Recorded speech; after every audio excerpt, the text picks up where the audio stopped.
Şakir Dəmirli təqdim edir.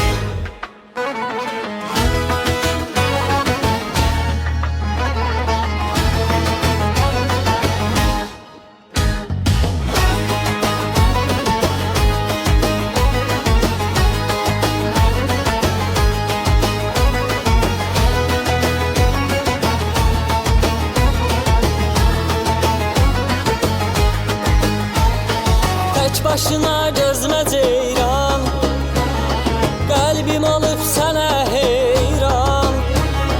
Bu kadar nazlanma ceyran, öldürecek nazın beni.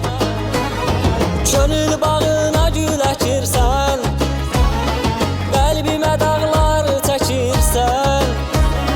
Niye benden gen gezirsən, öldürecek nazın beni. Sen gözümde bir denesen, ölünce yar benimsen. Bu dünyada yar tenimsen, öldürecek nazın beni.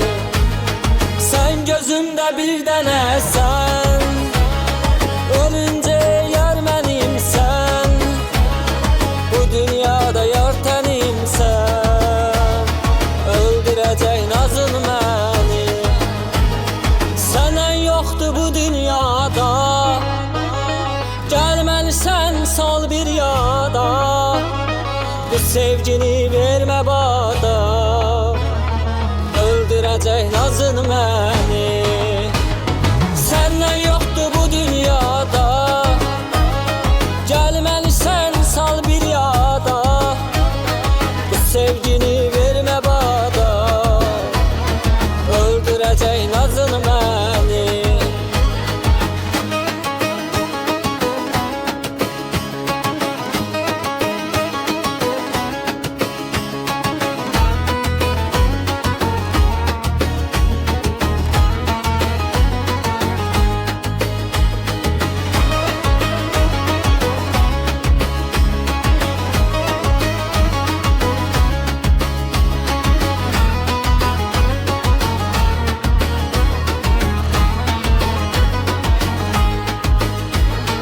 Könül bağına gül əkirsən, kalbime dağlar çəkirsən.